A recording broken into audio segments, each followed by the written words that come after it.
여러분 안녕하십니까? 헬로티비 뉴스입니다. 인천시가 근대 건축물을 복합 역사문화공간으로 탈바꿈하고 있습니다. 이를 통해 원도심에 새로운 활력을 불어넣겠다는 계획인데요. 자세한 내용 송효창 기자가 취재했습니다. 1901년 인천에 거주하던 외국인들의 사교 모임 장소로 사용하기 위해 지어진 제물포 구락부. 지난 2020년 6월 인천에서는 처음으로 시민에게 개방됐습니다. 현재 이곳에서는 미술 작가의 초대전과 함께 시민을 대상으로 한 어반 스케치 교실이 운영되고 있습니다. 인천에 좋은 곳도 다닐 수 있고 그리고 자연을 접하면서 그릴 수 있어서 좋았습니다. 이런 걸 그릴 때 약간의 설명도 더 해주시는 면도 있어서 조금 더 깊이 있게 관심 있게 더 그리게 되는 것 같습니다. 긴담 모퉁이 집으로 불리는 신흥동 옛 시장관사. 이곳에는 마을 합창단원들의 노랫소리로 가득합니다. 이들은 오는 10월 15일 열리는 인천 시민의 날 데뷔 공연을 준비 중입니다. 마을 합창단이라 더 정감 있고 너무 좋아요. 그러니까 연령층도 다양한데 이제 여자분들도 계시고 테너 목소리가 뒤에서 테너 목소리가 은은하게 퍼지는 게 너무 좋더라고요. 인천시는 역사적, 문화적, 주거사적 가치가 큰 건축물을 지역 문화공간으로 활용해 다음 세대에까지 인천의 정체성과 가치를 계승하자는 취지로 개방하고 있습니다. 지난 2020년 6월 제물포 구락부를 시작으로 2021년 7월에는 인천 시민의 집을, 지난해 5월에는 신흥동 옛 시장관사인 긴담 모퉁이 집을 시민에게 개방했습니다. 말 그대로 근대문화유산을 지역의 문화공간으로 탈바꿈해 시민들과 공유하며 그 가치를 높이고 있는 것. 지역 커뮤니티 활동을 지원하는 사업을 중점 추진할 예정입니다. 공간이 지워지면 기억도 사라진다라는 말이 있습니다. 우리의 소중한 문화유산이 시민들께 좀 더 가깝고 좀 더 다양하게 활용될 수 있는 프로그램들을 발굴해서 추진할 예정입니다. 지난해 제물포 구락부가 인천의 가치와 역사를 재조명하기 위해 기획 운영한 11개의 상설 특별 프로그램에는 58,700여 명의 시민이 참여했습니다. 시민의 집에는 53,700여 명이, 긴담 모퉁이 집에는 4,400여 명 등 모두 11만 6천 명이 넘는 인원이 이곳에서 공간의 가치를 직접 경험했습니다. 시는 현재 인천 시민의 집 인근에 위치한 1930년대 건축물인 소금창고와 문화주택 복원도 진행 중입니다. 역사적 가치를 넘어 복합역사 문화공간으로 다시 태어난 인천의 근대 건축물. 원도심에 새로운 활력을 불어넣을 수 있을지 관심이 모아지고 있습니다. 헬로티비 뉴스 송혜창입니다. 주말 사이 경기도 김포시의 한 야산에서 불이 나 1시간 30분 만에 진화됐습니다. 지난 14일 오전 11시 10분쯤 김포시 월곤면 문수산에서 불이 났습니다. 소방당국은 산불 진화용 헬기 4대 등 장비 17대와 인력 139명을 투입해 진화 작업을 벌여 약 1시간 30분 만에 불을 완전히 진화했습니다. 이번 산불로 나무 200여 그루가 불에 타는 피해가 발생했습니다. 소방당국은 인명피해는 없는 것으로 파악하고 정확한 화재 원인을 조사 중입니다. 김포시의회가 지난 12일 신청사 개청식을 열었습니다. 개청식에는 김인수 의장과 김병수 김포시장, 김주영, 박상혁 국회의원, 경기도의원 등 100여 명이 참석했는데요. 신청사는 김포시 평생학습관 내 주차장 부지를 활용해 지난해 12월 지하 2층, 지상 4층, 연면적 6,200여 제곱미터 규모로 지어졌습니다. 이날 신청사에서는 성악가의 축하 공연과 표창 수여, 신청사 이전 기념 영상 시청, 주요 시설 관람 등의 행사가 진행됐습니다.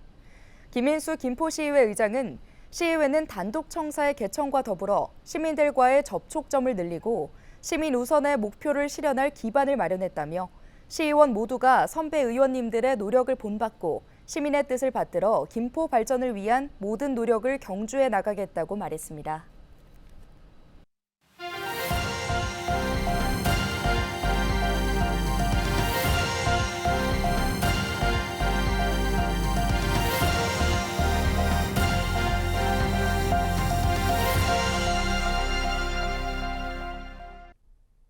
총선이 끝난 뒤 여소야대 구조가 이어지면서 연초 정부가 발표했던 재건축 재개발 규제 완화 정책들이 야당의 반대에 부딪힐 것이라는 전망이 늘고 있습니다. 재건축을 기다려온 지역 주민들의 걱정도 늘고 있습니다. 이관성 기자의 보도입니다. 정부는 지난 1월 안전진단 없이도 재건축 사업을 시작할 수 있도록 하고 30년 이상 재개발 노후도 요건도 3분의 2 이상 충족해서 60%로 낮추겠다고 발표했습니다. 정부가 대대적인 규제 완화를 예고하자 재건축 재개발을 바라온 주민들은 부동산 침체와 건설 경기 악화 상황에서도 기대감을 키웠습니다. 총선 후보자들도 여야 할 것 없이 재건축 재개발 규제 완화 공약을 들고 나와 선거가 끝나면 속도가 붙을 것처럼 표심을 유도했습니다. 하지만 총선이 끝난 뒤 재건축 재개발 규제 완화가 정부가 원하는 대로 이어질지는 아직 알 수 없습니다. 법률 개정을 위해 야당의 협조가 필요한데 22대 국회는 여전히 여소야대 상황이기 때문입니다. 작년 11월에 발표했던 노드 특별법과 또한 대통령께서 발표하신 패스트트랙 이런 부분들이 빨리 신속히 진행되기를 바라는 거죠. 여야를 떠나서 이거는 국민들이 생활의 불편함을 호소하고 있기 때문에 정부는 고금리와 공사비 상승 때문에 주택 공급이 줄어들자 재건축 활성화를 위해 재건축 초과 이익 환수제 폐지와 추가 완화 필요성도 언급한 바 있습니다. 하지만 재초안법을 도입했던 민주당이 여소야대 상황에서 여전히 폐지 법안에 동의하기 어려울 것이라는 게 전반적인 시각입니다. 그럼에도 부동산 전문가들은 주택 공급 확대를 위해 재초안법 개선 등 다각적인 논의가 계속 필요하다고 말합니다. 정부에서는 야당을 좀 설득하고 이 국민들의 협조를 좀 구해서 이 재개발 재건축이 완화될 수 있도록 이 정부에서 노력들을 추가로 해야 되지 않을까. 총선에서 야권이 압승하자 재건축 재개발 규제 완화에 대한 기대감은 빠르게 식고 있습니다. 공사비 인상과 분담금 상승 때문에 재건축 사업을 포기하는 사업장들은 계속 늘고 있습니다. 헬로티비 뉴스 이관서입니다. 서울과 인접한 지자체를 통합하는 이른바 메가시티 서울 공약을 철회하라는 요구가 서울시의회에서 나왔습니다. 박항산 서울시의원은 보도자료를 통해 서울시가 제22대 총선의 수도권 민심을 겸허히 받아들이고 메가서울 추진을 조속히 철회하라고 촉구했습니다.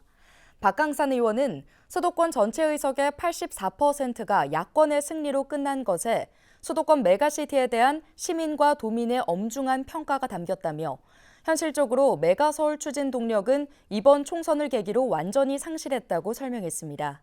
박 의원은 또 수십 년의 논의가 필요한 행정구역 개편을 몇 개월 선거용 여론몰이로 만든 것을 반성해야 한다고 덧붙였습니다. 인천시가 부평 옛 미군기지인 캠프마켓에 대한 종합계획 초안을 공개했습니다. 시는 지난 13일 2024 캠프마켓 시민참여단 대토론회를 열고 캠프마켓을 생태습지와 도시숲, 역사문화와 시민문화마당, 도시공원 등 5개의 공간축으로 나눠 공원으로 만드는 마스터플랜 초안을 발표했습니다. 시는 생태습지에는 맹꽁이 서식처를 관찰할 수 있는 데크와 에코 광장 등을, 도시숲에는 피크닉장과 숲체험교실 등을 만들 계획입니다. 또 역사문화공간에는 조병창 특화시설과 캠프마켓 기록관, 인천식물원 등을 포함했습니다. 시민문화마당에는 복합문화공간과 캠프마켓 전망대, 메모리얼 수경시설 등을 조성하며 도시공원에는 철길 정원과 캠프마켓 숲길, 문화복합시설 등을 조성할 예정입니다. 시는 다만 이번 초안은 확정된 것이 아니며 토론회에서 나온 시민 의견을 최대한 반영해 다음 달 중으로 종합계획 수립을 완료하겠다고 밝혔습니다. 지난달 주택 매매 가격이 서울은 보합, 경기와 인천은 하락을 기록한 것으로 나타났습니다. 한국부동산원이 발표한 3월 전국 주택가격 동향 조사를 살펴보면 수도권의 아파트와 연립주택, 단독주택 등 주택 종합 매매 가격이 0.11% 하락했습니다. 서울은 단지별 상승과 하락 혼조세를 보이는 가운데 일부 선호단지 위주로 상승세를 보이며 하락에서 보합으로 전환했습니다.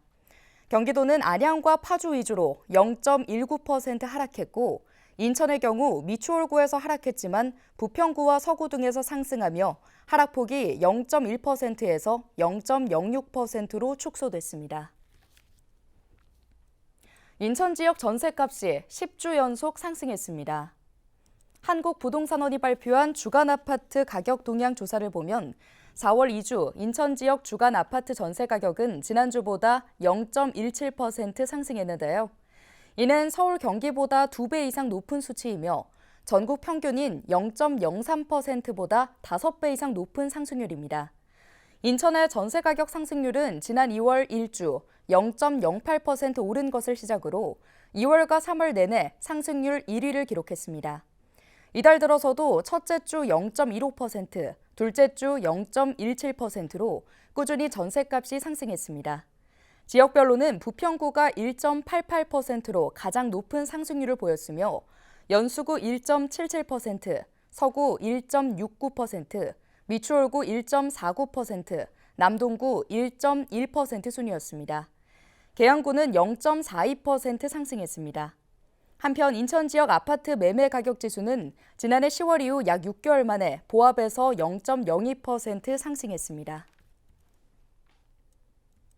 한강 수상버스인 리버버스가 10월부터 운행을 시작합니다. 서울시는 한강 리버버스에 투입될 선박 8대가 건조 작업에 들어갔다며 9월 말 완성될 예정이라고 밝혔습니다. 또 7개 선착장은 이달 중 공사를 시작할 예정이며 연계성을 높이기 위한 버스 노선 신설과 조정도 진행됩니다. 요금은 3,000원으로 출퇴근 시간에는 15분 간격으로 평일 하루 68회 운항할 예정입니다. 인천시가 농어촌 등 의료 취약 지역에서 근무할 신규 공중보건의사 36명을 배치했습니다. 이번에 배치된 신규 공중보건의사는 의과 17명, 치과 10명, 한의과 9명 등입니다. 이들은 의료 취약지의 건강 지킴이로 15일부터 3년간 복무하며 지역의 보건의료를 담당하게 됩니다. 백령병원에는 전문의 2명을 포함해 모두 8명이, 강화와 옹진군에는 각각 11명과 17명이 배치됐습니다. 이번 배치로 인천에서 복무 중인 공중보건의사는 모두 77명으로 늘어나게 됐습니다. 지난해 대비 4명 부족한 상황이며 시는 인력 조정과 순회 진료를 통해 보건의사 부족으로 인한 공백을 메울 예정입니다. 경기도와 경기관광공사가 대만 관광객 유치 확대를 위해 현지 주요 여행사 대상 팸투어 등 적극적인 해외 홍보 마케팅 활동을 진행했습니다. 경기도와 경기관광공사는 아시아나항공 협력 대만 주요 8개 여행사와 공동으로 대만의 하계 여행 성수기에 대비해 여름 테마의 다양한 경기도 관광 상품을 개발하고 5월부터 대만 시장에 출시할 계획이라고 밝혔는데요. 이를 위해 공사는 타이베이에 있는 경기관광 홍보사무소를 통해 3월부터 아시아나 타이베이 지점 및 8개 주요 여행사와 긴밀한 협의를 진행해 왔습니다. 경기도와 경기도시공사는 지난 14일까지 주요 여행사 7개사와 매체 6개사를 초청해 경기도의 신규 관광자원에 대한 팸투어를 진행했습니다. 인천시는 안전신고 포상제를 운영합니다. 안전신고 포상제는 행정안전부에서 운영하는 안전신문고 앱이나 포털 등을 통해 안전신고를 한 시민을 대상으로 포상을 하는 제도인데요. 시는 올해 반기별 우수신고자 20명과 다수신고자 57명 등 77명을 선정해 최대 20만 원 상당의 온누리 상품권을 지급할 예정입니다. 신고 분야는 계절별 집중신고와 도로시설물 파손 고장, 건설 공사장 위험과 대기 수질 오염, 소방안전과 기타 안전, 환경요인 등입니다. 불법 주정차, 신호위반 등 행정처분이 수반되는 신고 또는 불법 광고물, 쓰레기 등 단순 생활 불편 신고는 포상금 지급 대상에서 제외됩니다. 경기도 청년 지원 사업단이 출범했습니다. 사업단은 오늘 11월까지 도내 청년들의 지역활동 지원과 청년 활동과 양성을 위해 청년 공동체 25개 팀을 운영하는데요. 경기도 청년 공동체 사업은 다양한 활동 지원을 통해 청년들의 사회 진출에 필요한 역량 강화 기회를 제공하며 청년 활동가를 양성하는 사업입니다. 앞서 경기도는 도내 19세 이상 39세 이하 5인 이상 청년을 대상으로 지난 1월 공개 모집, 서류 심사를 거쳐 최종 25개 팀을 선발했습니다. 오늘 준비한 소식은 여기까지입니다. 함께해 주신 여러분 고맙습니다.